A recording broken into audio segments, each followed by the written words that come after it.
journal. Bénédicte Kanda.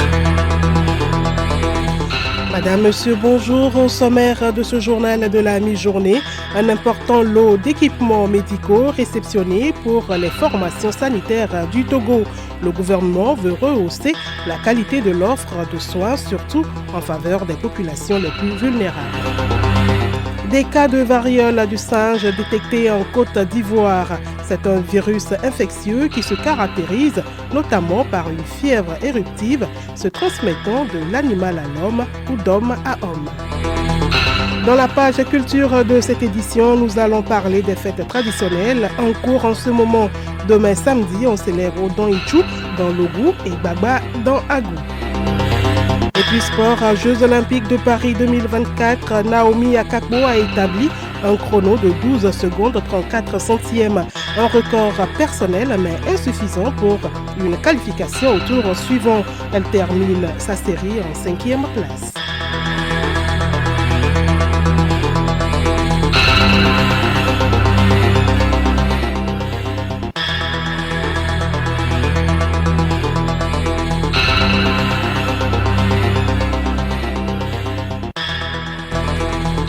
Radiolomé.tg.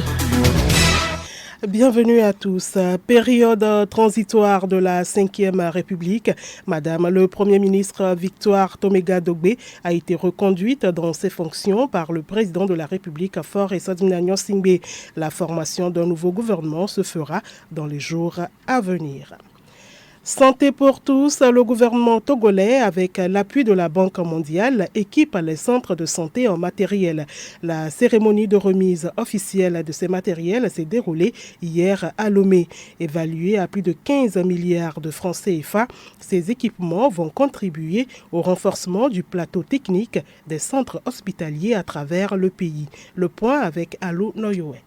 Ces équipements sont composés de milliers de lits d'accouchement moderne, des appareils de radiodiagnostic mobile numérisés, des ambulances médicalisées, des colonnes de soins, des autoclaves, des motos tout-terrain, des échographes Doppler sur chariot, des centrifugeuses de paillasse, des microscopes optiques binoculaires et des matériels informatiques et bureautiques.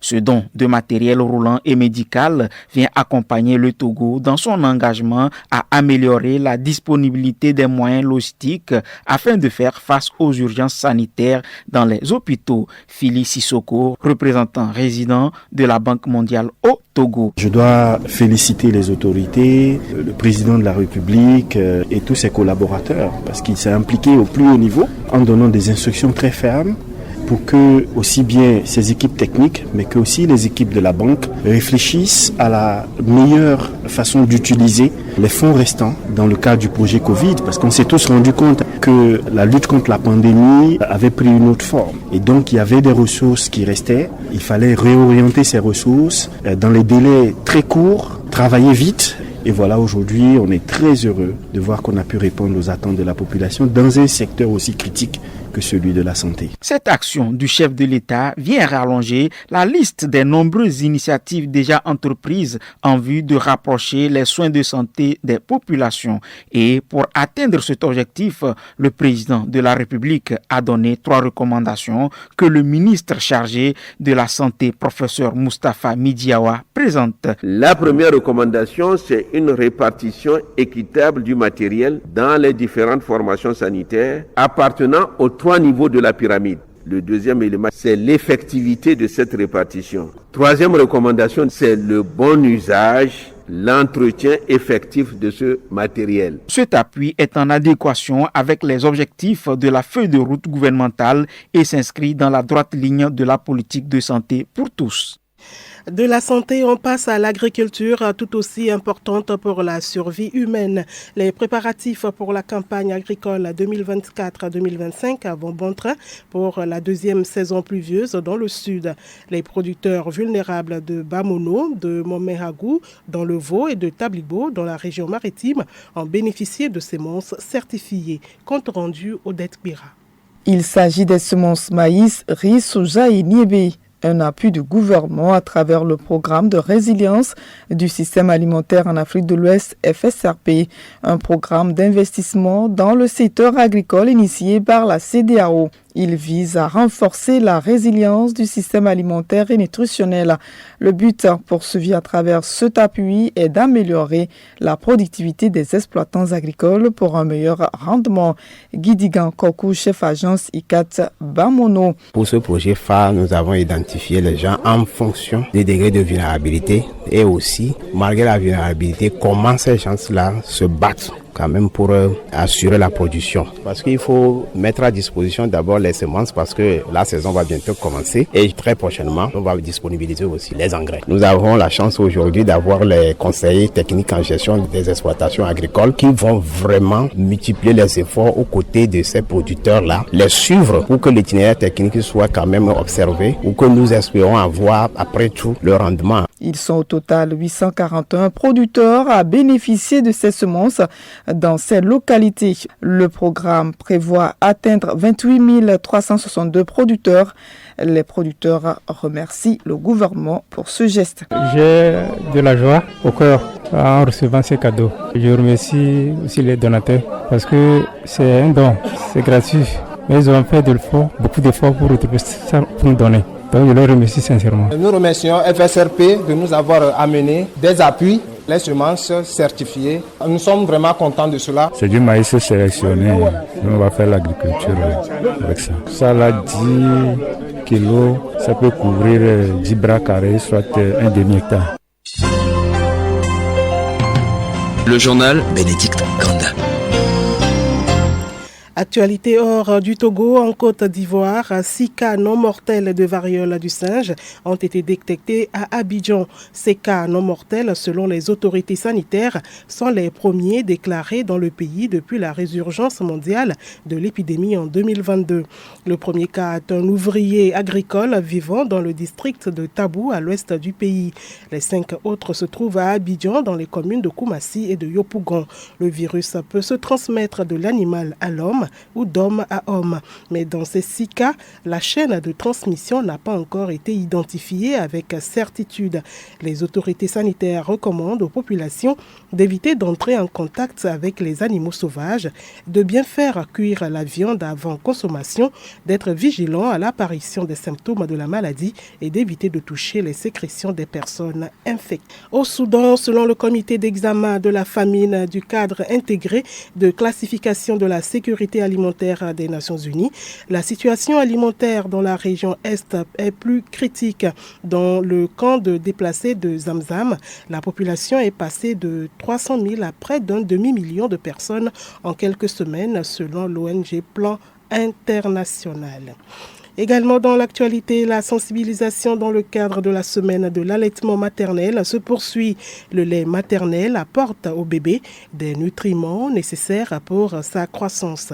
Nabara Nafara Noudar nous relève les avantages de ce lait. Le lait maternel est décrit comme un cadeau de la nature pour les nourrissons. Il ne nécessite aucun coût financier. Naka Chamja, sage-femme au centre médico-social de Kodjoviakope. Le lait maternel est gratuit. Tu ne vas pas aller à la pharmacie pour acheter le lait artificiel. Tu vas aller à la pharmacie acheter. Aujourd'hui, tu as les moyens. Et si demain, tu n'as pas les moyens? Le lait maternel, tu donnes à ton bébé quand tu veux, comme tu veux, partout où tu veux, à tout moment. L'allaitement maternel est souvent considéré comme le mode d'alimentation idéal pour les bébés. Recommandé par des organisations de santé telles que l'Organisation mondiale de la santé OMS et l'UNICEF, le lait maternel offre une multitude de bienfaits pour la santé et le développement des nourrissons. Retrouvons Naka Chamja. Le lait maternel contient 99% des sels minéraux, 99% de vitamines. Quand tu donnes du lait maternel à ton enfant est protégé contre beaucoup de maladies. Le lait maternel même, c'est un médicament. Tu n'iras pas à l'hôpital matin, midi, soir parce que ton enfant est malade. Avec le lait maternel, l'amour entre maman et enfant s'installe automatiquement. Parce que moi, qui vais donner du lait maternel à mon enfant, quand mon enfant me voit déjà, même si je ne suis pas à la maison, je rentre, l'enfant saute sur moi parce que il sait qu'il va téter. Quand je ne suis pas là, l'enfant est là, il pense à moi. Il sait que dans peu de temps, maman va rentrer, je vais téter. Dans le prochain numéro, nous parlerons des dangers de l'allaitement artificielle. Merci à vous, Nabara Nafara Noudar. Un autre sujet dans cette édition, Elle, Ali, études et commerce. Améo Chantal, étudiante à l'université de Lomé, exerce aussi une activité génératrice de revenus. Habile dans la fourniture des sandwichs à ses camarades, cette étudiante arrive ainsi à joindre les deux bouts.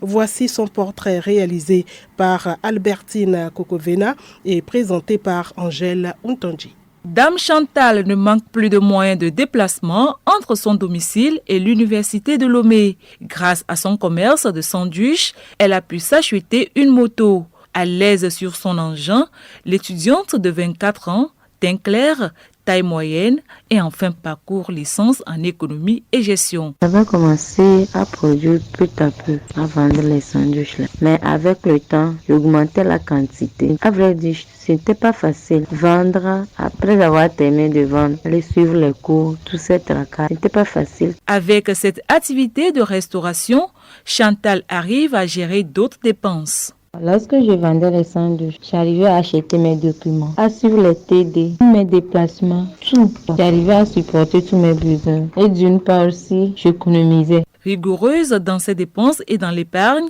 Chantal a finalement ouvert un restaurant et poursuit également ses études. Culture à présent, nous vous l'annoncions en titre, l'apothéose de la fête traditionnelle Odon Ichu ou la fête de la nouvelle Igname des peuples de Logou, d'Anié et de l'Est Mono. C'est demain samedi dans la ville de Moretin dans l'Est Mono 2. Depuis mardi, des manifestations ont commencé en présence des autorités natives du milieu. Pacoum Johnson.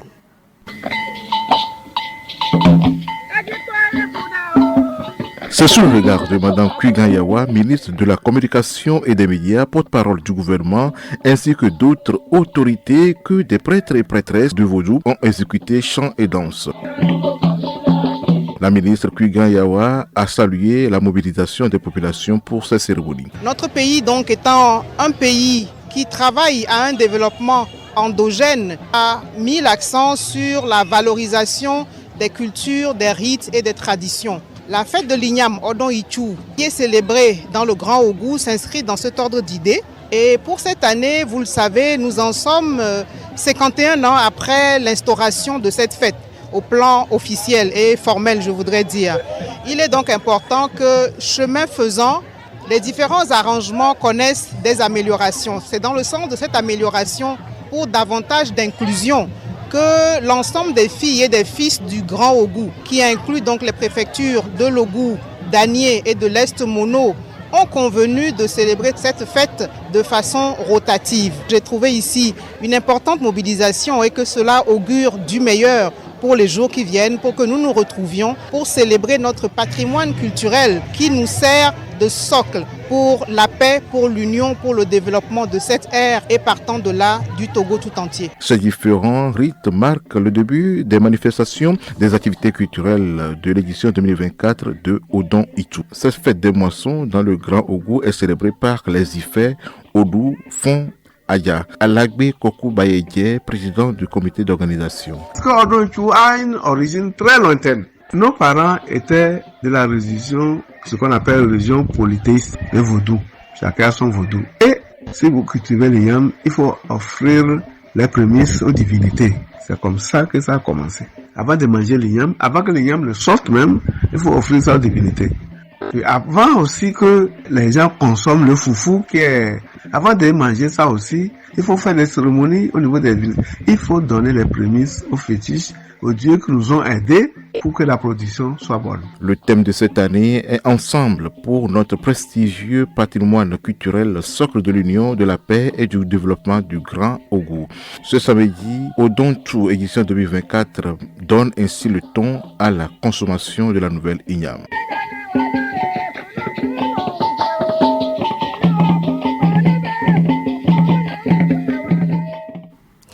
Le peuple Evedago se retrouve également demain samedi pour leur fête traditionnelle Gbagba. Cette célébration donne le ton à la consommation de la nouvelle Igname. Geneviève Pognon nous retrace les différents rites observés au cours de cette fête.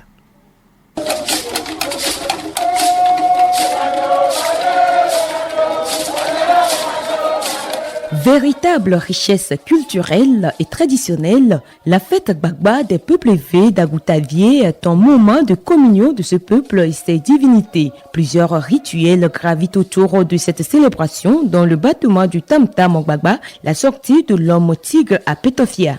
C'est une divinité vénérée des forêts, des plaines et des montagnes d'Agou. Apetofia sort une fois l'an sous les apparences d'un fauve en grande parade pour la visite des siens. Chaque année, la fête Gbagba a une particularité. Komi Edenam Abotiche, président du comité d'organisation. La particularité de la fête de Gbagba tourne autour de plusieurs axes, notamment l'adhésion de tous les fils et filles d'Agou à cette fête qui, à un certain moment, a connu un essoufflement.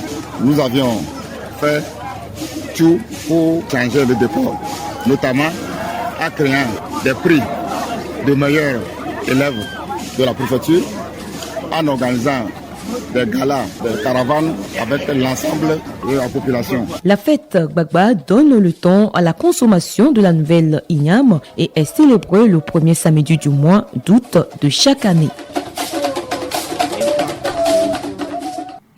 La fête traditionnelle à Izan, c'est aussi pour bientôt. La fête du haricot dans la préfecture de Zio a été lancée mercredi dernier à Covier, dans la commune Zio 2.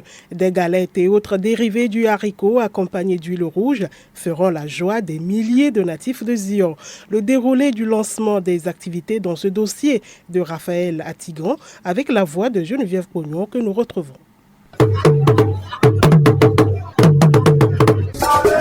C'est dans cette ambiance festive que les filles et fils de Zio se sont mobilisés pour la cérémonie de lancement de leur fête traditionnelle. Placée sous le thème « L'engagement individuel et collectif au service de la paix et du développement », cette fête représente pour les natifs de Zio un moment de retrouvailles et de convivialité. Elle donne l'occasion de réaffirmer l'identité culturelle de ce peuple. Togbu Adjaklo Erlan 4, chef canton de Gapékoudi et président du conseil préfectoral des chefs traditionnels de Zio. Je voudrais tout d'abord remercier le Très-Haut, le Miséricordieux, de nous guider le pas jusqu'à ce jour, faire en sorte que les fils et filles de Zio lancent aujourd'hui officiellement la 52e anniversaire de notre fête traditionnelle à Izan. C'est un grand honneur pour tous les fils et filles de la préfecture de Zio. C'est une fête traditionnelle. Nous, les chefs traditionnels, garants des us et coutumes, c'est notre fête. Et c'est pourquoi nous en approprions. Nous faisons en sorte que la fête soit belle.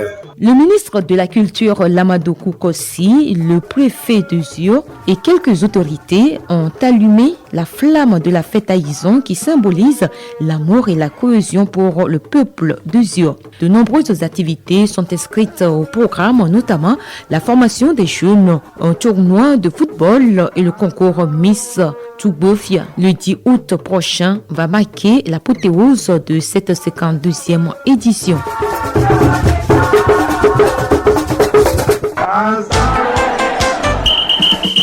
Sport, Jeux Olympiques de Paris 2024, un nouveau record établi par Naomi Akakpo au 100 mètres plat. L'athlète togolaise finit au 5e rang. Au plan national, la 3e journée du championnat de football féminin démarre ce week-end. Solim Lemon. Le championnat féminin de football de première division est au programme ce week-end. Dans la poule A, ce samedi, à partir de 15h, Atleta Football Club croise Ahé Football Club au terrain de la JCA, puis AC Barracuda se mesure à Entente 2 au terrain d'Ablogame. Le dernier match de cette poule A se joue dimanche, toujours à 15h, au terrain de la JCA. AS OTR reçoit US Amou. Dans la poule B, samedi à 15h, Doumbé accueille Semassi à Mango. Koroki offre son hospitalité à Fouadan. AS Tambo Asko est reporté pour cause de fête traditionnelle à Atakwame. Wina Girls et Unisport sont exempts de la 3e journée. Jeux Olympiques Paris 2024, Naomi Akakpo, athlète togolaise au 100 mètres plat, ne poursuivra pas les Jeux Olympiques de Paris. Ce vendredi, la sprinteuse togolaise était alignée dans le couloir numéro 5 de la 4e série des qualifications. Elle a terminé à la 5e place de sa série avec un chrono de 12 secondes 34 centièmes. Elle a battu son record personnel qui était de 12 secondes 40 centièmes. Une performance qui n'est pas suffisante pour sa qualification au tour suivant. Naomi Akakpo rejoint le lot d'Akoko comme la vie, Giordano Magnem Daou et Éloi Ajavon. 4 des 5 athlètes représentants togolais sont donc éliminés des Jeux Olympiques de Paris. Le dernier représentant est Adèle Gaïtou. Elle va compétir dans la discipline de la natation. Football masculin aux Jeux Olympiques de Paris, les quarts de finale se disputent ce vendredi. Maroc-États-Unis à 13h, Japon-Espagne à 15h, Égypte-Paraguay à 17h, puis France-Argentine à 19h. Et puis, le football camerounais est à nouveau en deuil. Après le décès de Landry Nguemon il y a un mois, Daniel Wansi, ancien attaquant, est décédé ce jeudi à 42 ans. Il avait été élu Ballon d'Or africain en 2001 pendant qu'il évoluait au Sintra de Yaoundé. Daniel Wansi, alias Marimar, a aussi évolué en Tunisie, en Croatie, en Allemagne, aux Émirats arabes unis, en Chine, en Belgique, au Monténégro et en Égypte. Et pour terminer, l'information insolite du journal, jouer à la loterie est une chose, bien vérifier ses billets en est une autre qui peut s'avérer bien plus complexe. Un couple américain n'est pas passé loin de la catastrophe fin juillet dernier. La femme, après avoir gratté le billet, ne pensait pas avoir gagné et l'a jeté chez elle à la poubelle. Fort heureusement, son mari, qui a vu le ticket jeté, a eu la bien bonne idée d'y jeter un coup d'œil. Il s'est rapidement rendu compte que sa femme n'a pas joué jusqu'au bout et a décidé, avec l'aide de celle-ci, de continuer à jouer. Ils ont ainsi découvert l'heureuse nouvelle, un gain de $200 000, soit plus de 120 millions de francs CFA. Avec ce petit pactole en poche, le couple prévoit d'acheter une nouvelle maison.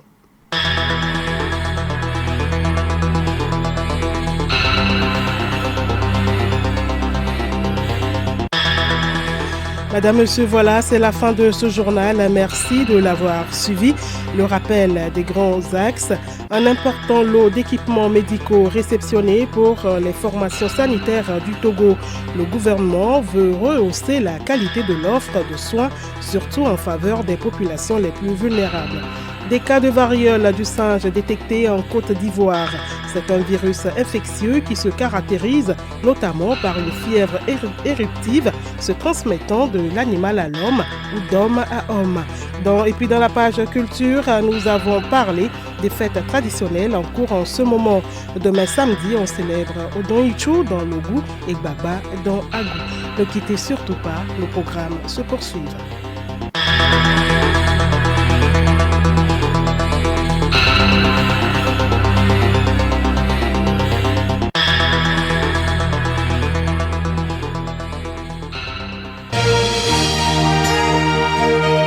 Radio Lomé, boîte postale 434, email radiolomé@radiolomé.tg. radiolomé.tg